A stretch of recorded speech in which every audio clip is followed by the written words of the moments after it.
Welcome everybody, my name is Michael and today we are going to be discussing about TikTok.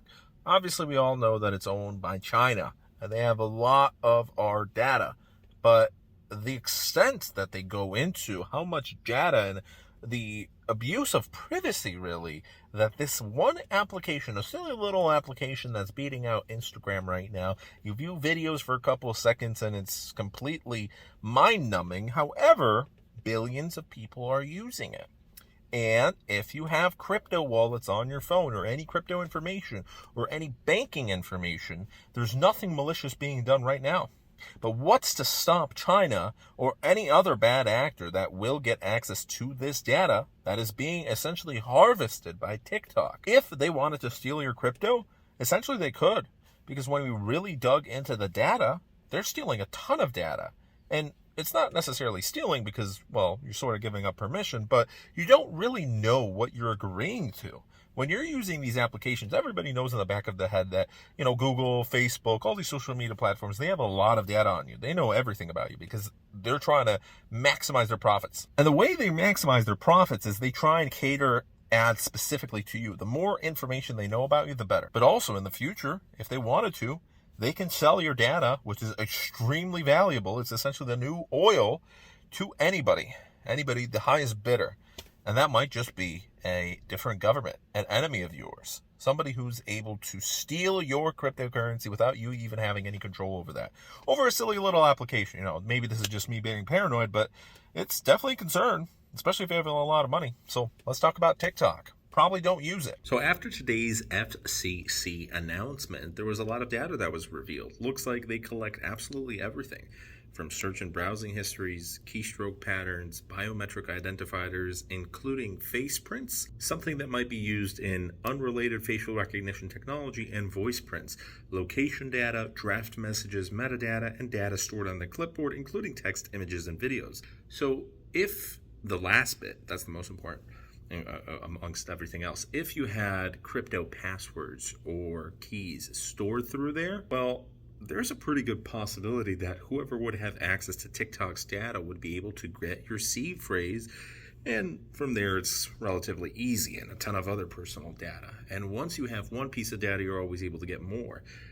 Working at a dealership myself, we've had clients where they've stolen other people's identities, thought it was a sale, and then lo and behold, before you know it, there's one piece of info that doesn't match up or something happens. You have the other person that calls in the real, Joe Smith or whatever it is, and looks like it's identity fraud. And sometimes they know a lot. They know very personal information. There's always security questions. And some of these people pass the security questions. They have their social security number. They have absolutely everything, the most important bits of data. So number one thing is to be safe. Best thing is not to have TikTok or any other social media platform that you don't really trust. TikTok, out of all the platforms, gives out a lot of data, tons of it. So some people reverse engineer applications such as Reddit, Facebook, Instagram, and this one gentleman reverse engineered TikTok, and he was able to find out that out of all the social media platforms, TikTok is probably the worst of them in terms of data collection. And TikTok actually knows when you're trying to reverse engineer the app and try and hack into it, and the app actually responds differently than a normal user. So it tries to block certain requests, and if you block certain things that it has to do in order to collect data, then in certain cases it won't even let you use the application. So there's certain permissions that it absolutely requires, which I don't understand why a social media app would do. It's basically a thinly veiled social media app, but really it's a data collection service for China or the company that is running it, and then they're able to sell it to other companies, which we know social media platforms do. They make hundreds of millions or even billions of dollars just from the data collection that they're able to sell to other companies, mainly for advertising purposes, but there could be some nefarious uses as well. Now, most people, hopefully, aren't as silly as keeping their crypto seed phrases and bank passwords in the notes section, but it can happen, and it probably happens a lot, probably to millions of people. To be quite honest, there's probably some people watching this right now, and to be quite honest, I was one of them as well. I mean, there's some silly stuff that I've done, and you live and you learn, right? But there's always a way for you to mess up, especially if you have cryptocurrency and you have a mobile crypto wallet. there's ways people can access it, and it's not going to be the greatest method they're going to take to it. Most likely it's going to be a phishing attempt, and if you're smart, you're probably not going to care about this stuff because you're probably never going to click on any random links from emails or take any random spam phone calls or messages or whatnot, and I get a ton of spam. But this is just something you're not prepared for, an application that many people use, and mainly children. There's a lot of children and teenagers that are getting into crypto, even though it probably should be something they get into a later age just because it's money, and not everyone's financially responsible, and an adult thinks differently, right?